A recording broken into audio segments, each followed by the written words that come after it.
Hey everybody, Joseph Rothschild here, aka Mono Bluetron, back again with another episode of 10-Minute Testing. Now, one of the cards that's always bungled my biscuits is Pre-Preparation of Rites. It's a fucking +1. I mean, how could you not love this card?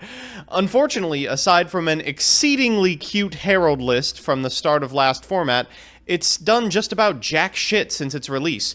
For a shout-out to the limit-worthy prep rights to not see play, something's gotta be pretty wrong. So, in my never-ending quest to break it, my attention has been turned to, of all things, a spirit ritual archetype. So let's see what the SHINOBIRDs have to offer.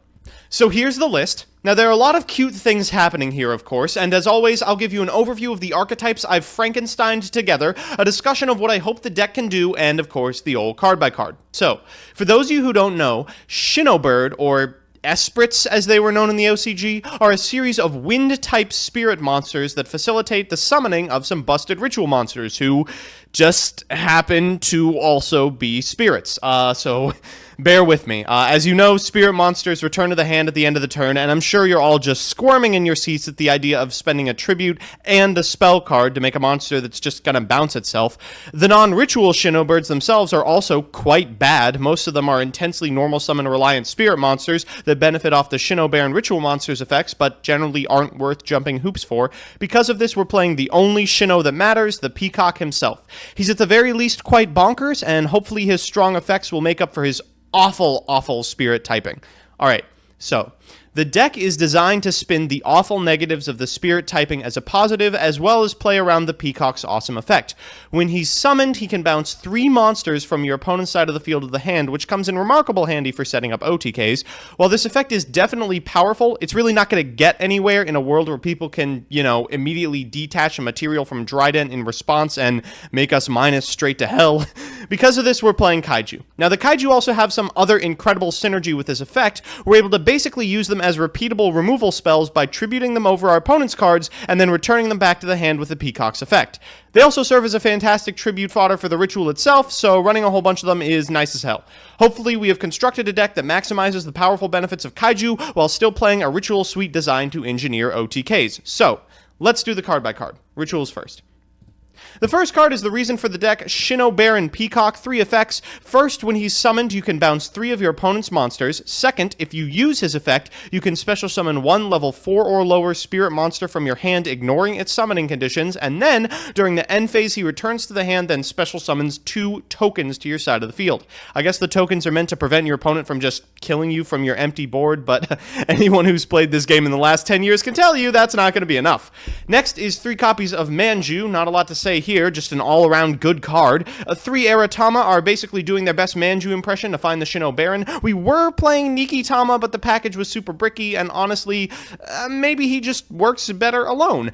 Hino Kagutsuki is also a very cute include, but in a perfect world, we can either normal summon him off of the tokens made from the Baron returning to the hand, or we can pitch him to the ritual cost and trade in. He's also searchable off Eratama, so probably good enough. 2 copies of Terratop Insurance, the rounds out our not Kaiju monsters. Next are the big baddies of the TCG, 1 Jizzy Kumi, 1 Thunder King Sr., 1 Dagorin, the 8-star, 1 Godarla, the bad one, and 2 Gamciel, the cute fucker. We're playing a lot of the 8-stars for trade-in, but aside from the extra Godarla and Gamciel, this is basically just the big package from Zoo. For spells, we're playing 2 copies of Trade-In to draw stuff and send spirits to grave. 3 Prep Rites actually makes a bad archetype playable. 3 Interrupted Kaiju Slumber clears the board our opponents will make after we pass with 2 tokens and nothing else on our board. 3 Shino Calling is a card that can remove spirits from the graveyard for its cost, so banishing dead SHINOBARONs or the Hino is actually super doable. 2 Tween Tweesters round out the spells. For traps, we have 3 Urgent Ritual. This card is amazing in the list. Since Shino is a spirit, the ritual monster will always be in our hand and the spell card will always be in the grave. A chainable Storming Mirror Force is pretty good, I've heard. 1 Torrential because we're trying not to die here. 1 Vanities because it's good. 1 Solemn for the same reason. And 3 Wabaku because we have a hard time surviving after Shino returns to the hand. And this is probably the best chainable please don't kill me card. In the extra, we have a bunch of shit I can't imagine ever summoning, like ever. We have, of course, a Hope Titanic Galaxy Buster Blaster for the absolute magical Christmas land of getting a Kaiju and the SHINOBARON on our board at the same time, and then deciding Xyz summoning is our best bet. The big Utopia package, a 101, a Heartland Draco, 2 Castel, a Gagaga Samurai, a Fairy Cheer Girl. If through some magic effect we're able to Aratama and then special a second Aratama, Diagusto Emerald, Abyss Dweller, Cowboy, Rhapsody and Berserk, and F-Zero. So with that, let's jump into the games and see how this plays out. So our first match is up against Monarch in 2017, lol. I mean, jeez, Monarch players are really scraping the bottom of the barrel for playables. You can see there's even a Reza in here. Ugh, can we just get Stormforth back to 3? Please don't actually do that. We've drawn pretty well, except we obviously don't have the Ritual spell card. We do have a Maxi, which is usually not great against Monarch, but fine enough against hands that have Idea in them. He'll go ahead and summon Idea. I'm like, well, that's Maxi time, I suppose. Let's go ahead and draw at least one card, and there's Interrupted Kaiju Slumber, which is pretty good. Aether is also good for us, because it specials as well, and then he's going to get a March of the Monarch. So March is a little difficult for us to get over with. It means we're going to have to tribute for the Gamciel before we activate this Interrupted Kaiju Slumber, so that his monsters aren't tribute summoned. Hilariously, even though you tribute for Kaiju monsters, it is a special summon, not a tribute summon. He'll add this Pantheism back to his hand. I have a couple of lines, but I figure this is the best one. We'll start by tributing for the Gamciel, then get out a Jizikami and the other Gamciel, use this Aratama to get another copy of the SHINOBIRD, and then special summon it, return this to my hand, and start attacking. So now we have 2 pieces of a Kaiju still in our hand, him at 900 life points, and a Solemn Set. I'm feeling pretty good. The only thing that could screw up my plans now is probably Regeki, and what do you know, there it is. So he'll go ahead and fire off this Regeki. That's not great for us. He activates Adios. This is something I could have Solemn Warninged, but because he also has a copy of Original Monarch in his graveyard, I figure I don't really want to Solemn Warning this. He still could banish a card for Original Monarch, and then, I don't know, instantly summon again. There's just a lot of potential lines that he could potentially take that make me not want to Solemn. So we'll actually just Solemn the guy who gets tributed, but unfortunately he draws an MST off of this Pandeity, and oh, savages my Solemn Warning. He's going to banish 3 for 2 copies of Tenacity and a Dominion, I believe. I know he has the Erebus in hand, so I'll just go ahead and give him the Domain of the True Monarchs right now. He'll go ahead and activate it, and then send this Erebus. I'm thinking not one of the Kaiju, not one of the Kaiju, and thankfully he doesn't get one of the Kaiju. He gets the Aratama, I believe. Yep. So he will go ahead and special summon this Original Monarch, get in for 2,800, and then pass back to me. Thankfully, I can't possibly lose from this scenario. We'll go ahead and banish the Interrupted Kaiju Slumber. He flips the targeted skill drain. We're going to go ahead and tribute over the Gamciel, summon the Thunder King, Lightning Strike Man, and get in for lethal.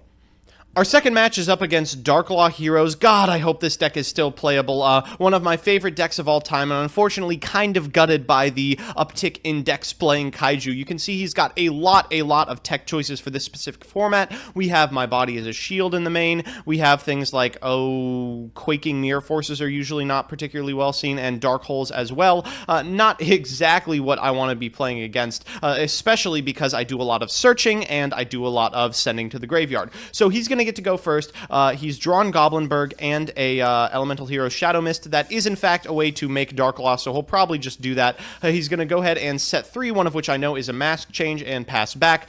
He activates it during my draw step, and I have a Twin Twisters. I figure if he has a Solemn Set, I probably don't want to have to play through that, so we'll just Twin Twister now and at least send the material to the graveyard. It is a Spirit, so it will be relevant since it can be banished for Esprit Calling. We'll go ahead and hit these 2. We get a Solemn Strike and an E-Call, which is probably good enough. He gets the Bubble Man, of course, and then we are going to go ahead and tribute over for a Thunder King. He maxes in response, and I figure, shit, that's 3,300 damage I'm just not really going to get to do. So we'll play this Manju of the 10,000 hands, activate this Esprit Calling, get rid of the Manju and the Aratama from our graveyard, because when we put this back in our hand, we'll be able to have 2 Kaiju, which is kind of important. We'll send these 2 back to the hand, of course, attack for 3,000, which is fine just because Hero likes to play a little fast and loose with their life total, and unfortunately this is not optional. I do have to give him another card off the Maxi. So he's going to go ahead and the Hero lives his way to another copy of Shadow Mist. Not great for us. Seems like he could have changed into what's his fucking face? The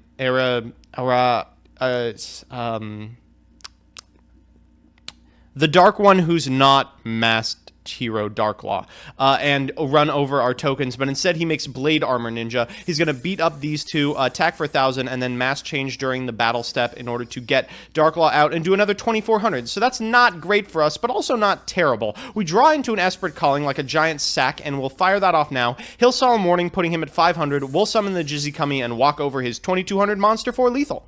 So after beating the two mini-bosses, we're now up against, once again, the final boss of the format, Eidolon Zoo, after the 24th, which is tomorrow. I expect this to be a very dominant build of the deck, utilizing A-Lister the Eidolon Summoner in order to add a little bit of proactive gameplay to the Zoo game plan. We've opened really well. We have a copy of Manju, which will find us the Ritual Spell card for our SHINOBIRD Peacock. We also have 2 copies of Kaiju and an Interrupted Kaiju Slumber. Unfortunately, we lost the die roll here, and he forced us to go first. This deck is very, very reactive and does not want to go first at all, so you will see this exciting turn 1 play. I don't want to spoil what we're doing and fire off this Manju because we usually need him in order to influence OTKs. I mean, another 1,400 damage certainly doesn't hurt. He's just going through the Zodiac motions, making Tiger Mortar into Rat Pier, into Broadbull, into second Rat Pier, into go ahead and search a, oh my god, a Black Sheep for a Poly. He's going to go into the Trident and then the Giant Hand for his rank 4 and then a Merkba with a Trick Clown backup. So he's at 7,000 life points and has a Merkba and a Giant Hand on his side of the field. That's a lot of negates. I don't want to see my Interrupted Kaiju Slumber get negated, so we'll go ahead and tribute this Merkba for the Gamciel, then Kaiju Slumber, send everything to the graveyard for a Thunderstrike for us and a Gamciel for him. The Trick Clown comes back, doing another 1,000 points of damage to his life points. Big shout out to Trick Clown in this match. We're going to go ahead and normal summon Manju of the 10,000 hands to get Espirit Calling, send this Jizzy coming to the graveyard in order to get the SHINOBIRD Peacock out, and then bounce his 2 monsters and attack in for like 30 million points of damage. So we're back with the deck. I'm really thankful that we beat Eidolon Zoo because now I get to have a really clickbaity title on this video. Seriously though, I liked the archetype. I thought it was very powerful, but honestly, I think a lot of its power didn't actually come from the SHINOBIRD Peacock at all. Rather, the fact that we were playing 4 Dark Holes. To be honest, 3 copies of Interrupted Kaiju Slumber and a Torrential Tribute did more against the meta than any amount of targeted bouncing ever would. Unfortunately, we didn't get to try out our Hino Kagutsuki plan, but I have a sinking feeling that there's no way in hell we're ever going to get this card to specifically work. I like the archetype, and it's unfortunate that its specific cards aren't exactly helpful to facilitate the summon of this ritual monster, but truthfully, most of the reason we were stealing games was because of the Kaiju themselves, not particularly the SHINOBIRD Peacock. I wish there were better defensive options than Waboku. I wish there were easier ways for us to set up that didn't require naturally drawing at least 1 copy of the Espirit Ritual Spell or Urgent Ritual Art, and while there is a lot of search options available in Manju and Aratama, they're limited in what they can find. So at the end of the day, no, it's not going to be a tier 1 meta deck, but it's cheap, it's cool, and it does have a lot of gameplay to it, so pick it up if you want. So that's that. I hope you enjoyed episode 45 of the pre-prep adventures. If you want to see me play the decks that I make on this show on stream, I'm on twitch.tv/monobluetron every Monday and Wednesday from 10 to noon Eastern Standard Time. Links are in the description. And if you want to see me play a certain deck or archetype on a future episode of this show, let me know in the comment section below and I will do my best to accommodate you. Otherwise, I'll see you Tuesday.